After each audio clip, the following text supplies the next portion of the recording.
Koto Maki here in the mobile studio. So this video will be particularly relevant to people that have an interest in retroactive jealousy, perhaps because you suffer from retroactive jealousy or you're a partner of somebody with retroactive jealousy, but it's relevant to everyone, very much relevant to everyone. It's also particularly relevant where any kind of addiction is a factor. And this video may also be interesting to people who just like looking at nice views of crashing waves over rocks and islands. Hopefully one for everyone. So I want to talk about what's normally referred to as a prayer, because it is a prayer, but don't stop listening and think, oh, it's all going to get religious. I don't want to be converted to any religion. I don't want anyone talking religion to me, because although this comes from a prayer, it can be used as a life formula, and it doesn't have to have anything to do with religion, God, or even spirituality. Just a good way to live your life. And there's another framework as well, which comes from a different source. It says the same thing basically, but doesn't have the religious overtone. So don't panic, okay? People do react. You know, there's strong gut reactions. Okay, so the Serenity Prayer. I can't remember the origins of it. I think it's attributed to Charles Wesley, but I could be wrong. It's used a lot in AA meetings, as in Alcoholics Anonymous, not the Automobile Association, and other 12-step meetings. So like Gamblers Anonymous and things like that. Different 12-step groups will use this as a prayer at the end of a meeting. Now, watch my video on 12-step groups, because although there's a strong spiritual component to 12-step groups, they are not religious. Okay, so so I don't want to put anyone off going to 12-step groups, 12-step recovery groups, because they're bloody good and very effective, and I'm a big believer in them. But they can be a bit weird and a bit off-putting if you don't know what to expect, which is why I made a video about it. So go and watch that video if you're interested in that. See, I'm going off on, I'm dividing, my pathway is dividing, the road is forking already, isn't it? I've only just got into the video, and we're the tangents are kind of stacking up in front of us. So there is a prayer which I usually kind of get wrong when I try and do it. So it starts with the G word when it's used as a prayer, but it doesn't have to be a prayer. Okay, and you could put something else instead of the G word. By the way, I haven't got a problem with the G word. I just don't like to ram any belief systems down people's throats. I'm a great respecter of people's rights to have their own belief systems, and that includes the right not to believe anything. Okay, so that's why I'm kind of sensitive around this. So it starts with the G word. Grant us the serenity. So first of all, serenity. What do we mean by serenity? Peace of mind, basically. To be serene, you know, think about being serene, you know, tranquil, peaceful, at rest, at peace. Grant us the serenity to accept the things we cannot change, the courage to change the things we can, and the wisdom to know the difference. I'll go through that again. Grant us the serenity to accept the things we cannot change, the courage to change the things we can, and the wisdom to know the difference. Okay, think about that, because it's a short prayer, but it's like good poetry. You know, like good poetry can be, or song lyrics, you know, can be very concise. It can say an awful lot in a very few words, and you know, each one of those words is important. You know, there's nothing extraneous in there. There's nothing you'd want to weed out. You know, it's perfect. Okay, so we talked about serenity. Okay, so to accept the things we cannot change, the courage to change the things we can.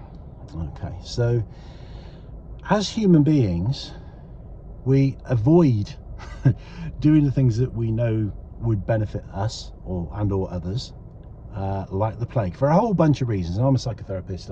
I could talk about that all day, why people avoid doing the things that would benefit them.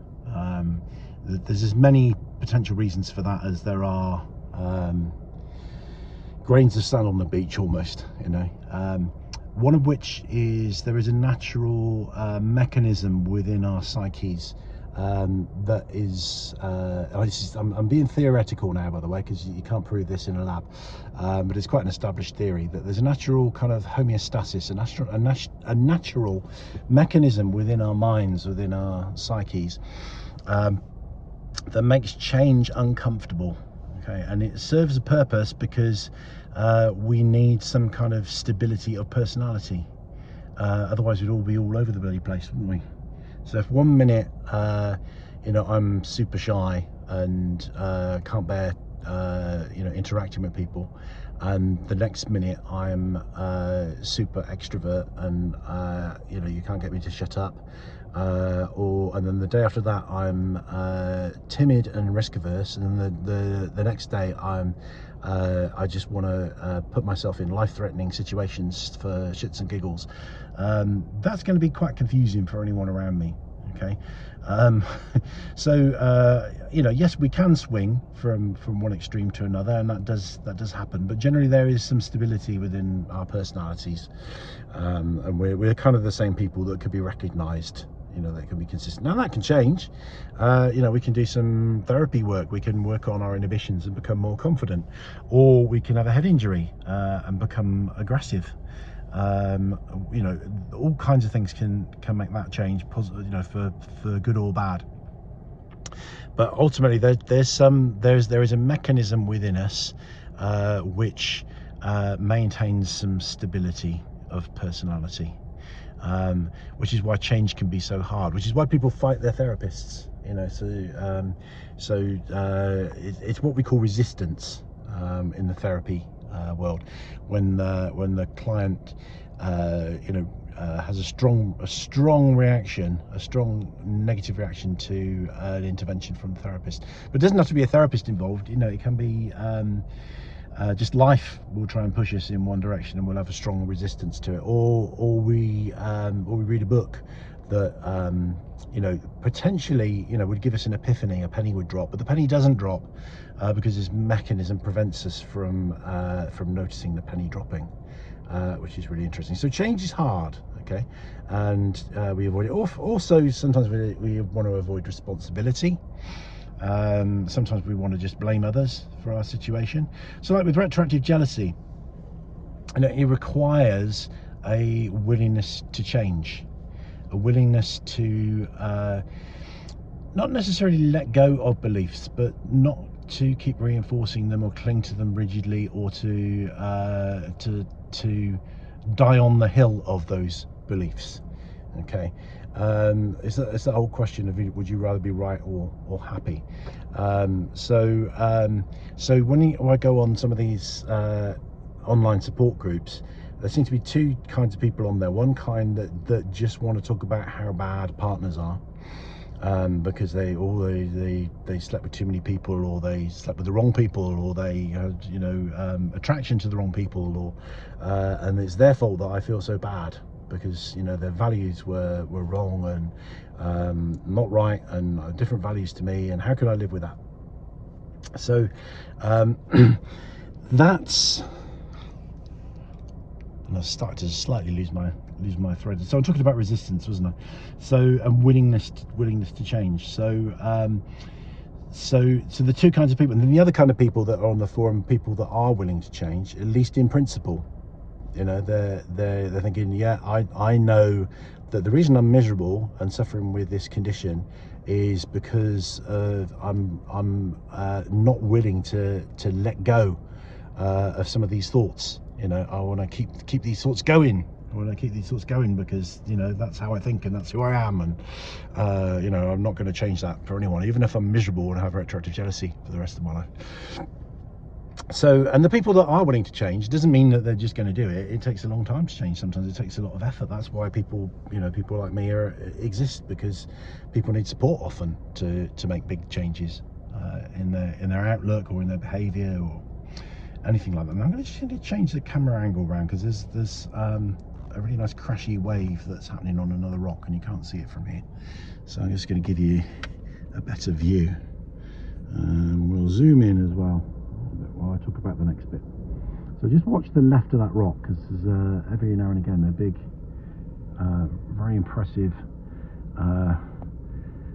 spray comes crashing up above that rock. That's not it. That's kind of nothing.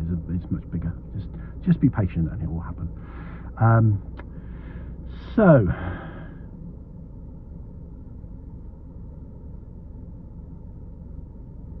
the two things, okay, one is this resistance to change, okay, which, although there is a natural mechanism that affects that, you know, we do have a lot of control over that as well. We have a lot of influence over it, and it's about willingness, really. It's about willingness.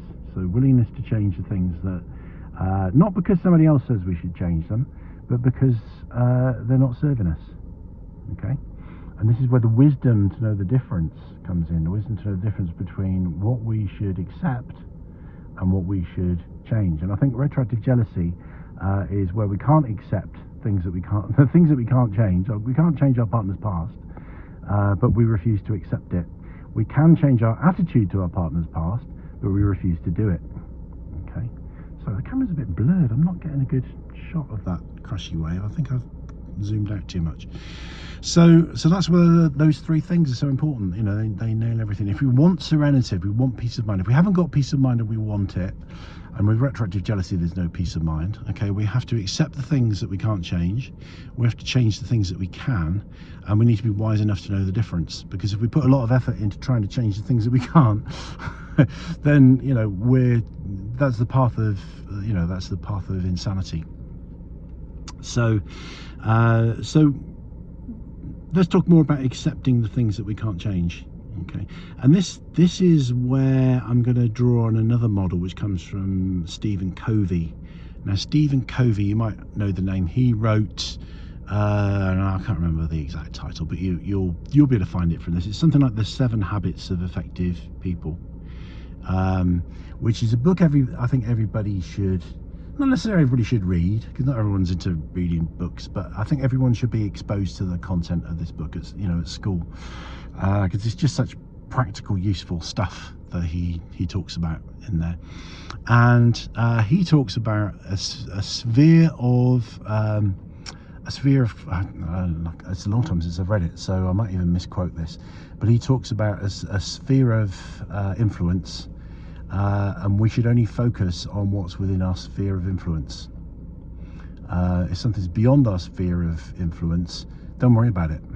Okay, so the weather is beyond our sphere of influence. We can't change the weather. Okay, so but we try to, don't we? We mentally we kind of you know, we wish we actively wish, we grind cogs in our brain wishing for the weather to change. You know, I'm going on holiday next week, you know, oh, you know, I hope the weather's going to be all right, I hope the weather's going to be all right. And we think about it, and we especially if you're British, you're always focused on the weather.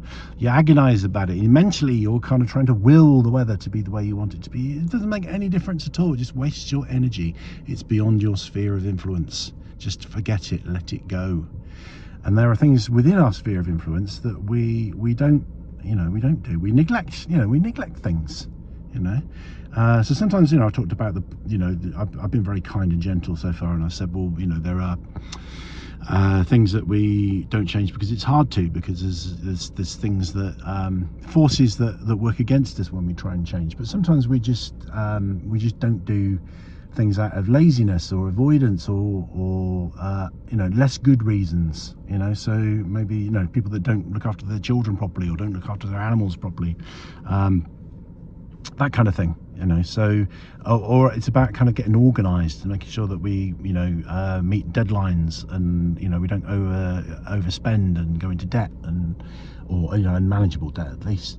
Now organisation is a, you know, from a psychological point of view, that's a huge issue, so I won't get too much into that, but just, you know, that's really where the point I wanted to make. So here's an exercise for you, okay? Now if you don't do this, then you are neglecting potentially an opportunity to change one of the things that you can.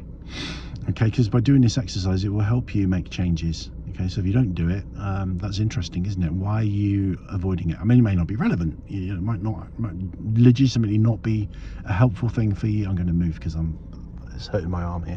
It might not be helpful for you to do that exercise. You know,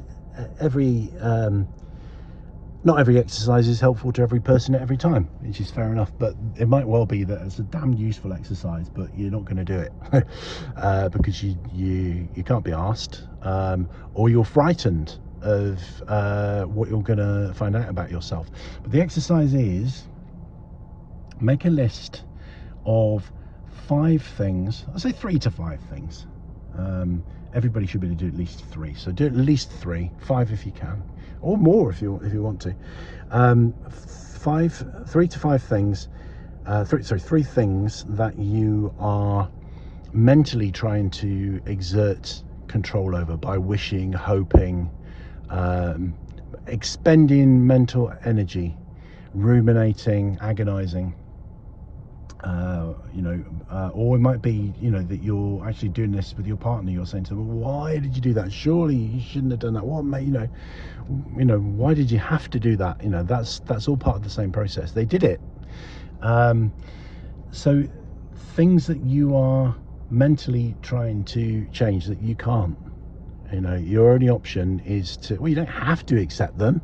Nobody's holding a gun to your head, but you won't acquire serenity unless you do. So would you rather be right or happy? So make a list of at least three things that you're trying to influence. Now, your partner's past, if you have retroactive jealousy, will probably be one of those. There's lots of things that we wish we could control, because not being in control makes us vulnerable, doesn't it? And if we suffer from any kind of anxiety disorder, and retroactive jealousy is ultimately an anxiety disorder, then often the way we try and protect ourselves from anxiety is by exerting more control. We try and control everything.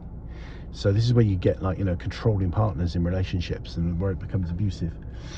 So what are we trying to control that we can't control, or we shouldn't try and control? So yes, we can, if we're abusive and manipulative, we can control the behavior and the feelings and the experiences of another person, but we bloody well shouldn't. We can influence other people's behavior, we can make requests about their behavior, we can not accept behavior that's unreasonable, but we shouldn't be in the business of trying to control people around us, because they're in control of themselves. We're in control of ourselves, not in control of anybody else. So we shouldn't be trying to control your partner. That is that's a real concerning sign if you're trying to do that. And it could be, stupid things like the weather, or political things. We could be I mean, it's fine to be an activist, politically, and to campaign and sign petitions and try and have an influence around things that we believe in. That's great, but how many people rant and rave about politics and get really upset about it, but they don't do anything?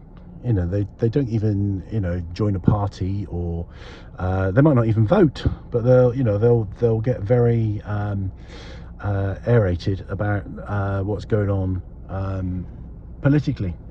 So they're you have a choice, I guess, with that. Is either you can do something about it, you can take action, which comes into the next part of the exercise, or you can let it go and stop trying to mentally control it. But there could be a whole bunch of things that you try and mentally control, and we do that in a whole bunch of different ways. Sometimes by OCD is kind of about that, really, isn't it? Because OCD is about, you have an anxiety that you then start to ruminate about, and then you do a ritual or an action, which is the compulsion, to try and get rid of the anxiety. And the anxieties are often about life things that we can't control. So we can't, we could all get an asteroid could hit the earth and we could all get killed. we could, you know, contract a fatal illness. We can't control this stuff, and if we can't control it and we can't influence it, we can't do anything about it, then we need to let go of it. Otherwise we won't have serenity. Okay, so this is only for people that want serenity. If you don't want serenity, you don't have to do any of this stuff. Then the second exercise is, again, 5 things if you can, or more if you want to, that you know would behoove you to do, would be in your interest, or maybe the interest of people, your loved ones. Maybe you've promised to do something for somebody that you care about and you haven't got around to doing it. Things that you would benefit. I hesitate to use the word should, because the word should is often a form of self-abuse and self-manipulation, because it's loaded. But if you do use the word should, this would fit in here. But things that you should you should be doing, things that will save you, a small, maybe, a stitch in time saves 9. An action that if you do now could save you, greater pain, greater inconvenience, greater effort down the line. Like get your tax return done on time, or apply for that job, or whatever, or book yourself an appointment with a counsellor, or read that book on recovery. It could be really small things. It could be, it might be that there's something that's broken in your house or in your car that irritates the hell out of you, and every time you walk past it or you notice it, you kind of growl inside, with irritation and frustration, but you never get around to fixing it. So it's sapping your energy. It's literally stealing your serenity. So get it fixed, or get it cleaned, or it might be you've had some kind of health condition and you've been avoiding seeing a doctor. It might be you haven't had a smear or something like that. You're due a smear, and you kind of it's not something that anybody enjoys, so you put it off. Go and do that, and then that is the road to serenity.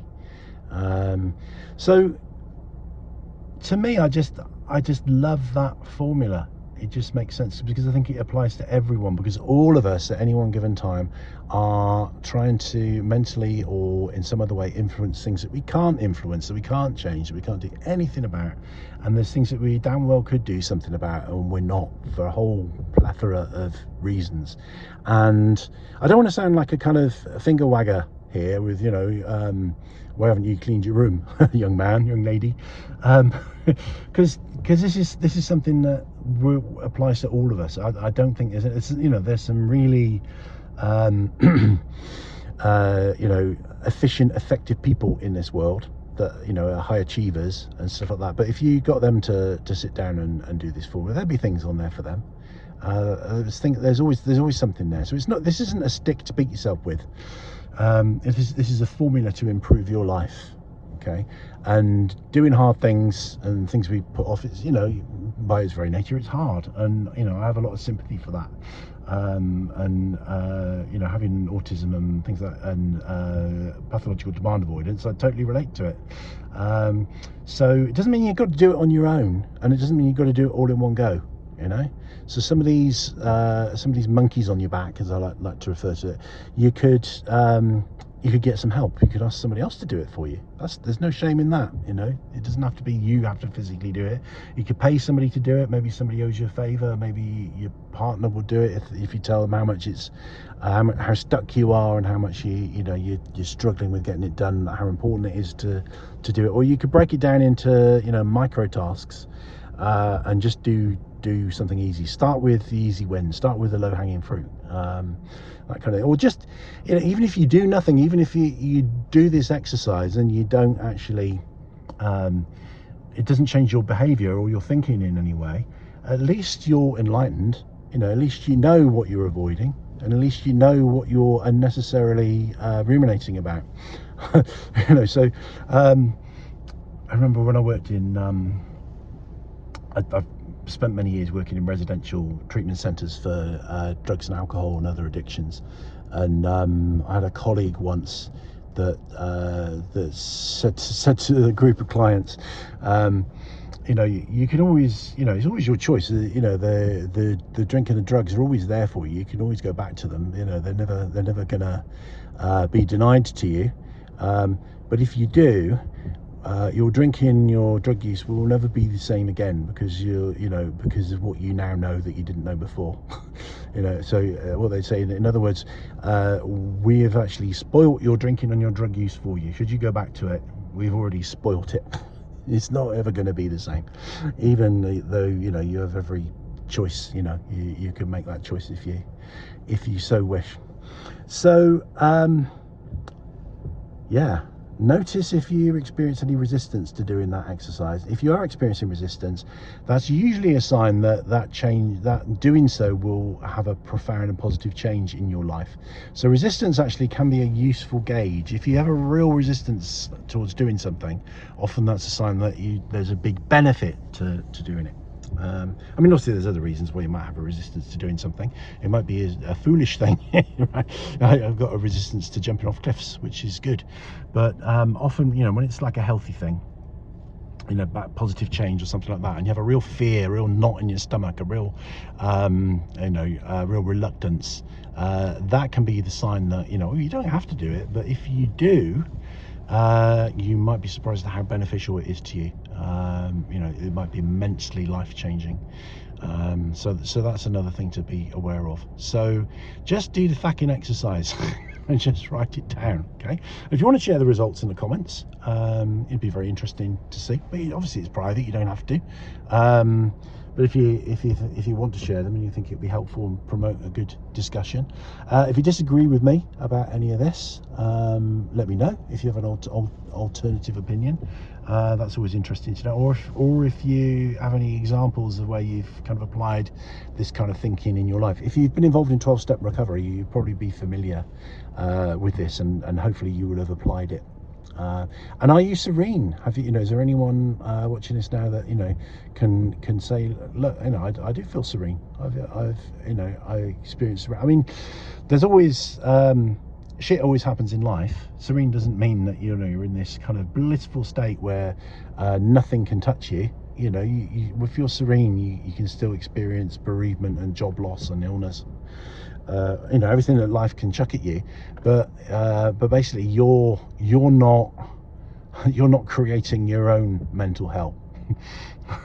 You know, you're reacting to unfortunate external things, but you're not creating the hell that you're in, which is what happens when we try to control things we can't, and we avoid doing something about things that we can. So thank you for listening, and yeah, go out and do it, and I'll see you in the next video. Rangi Mario.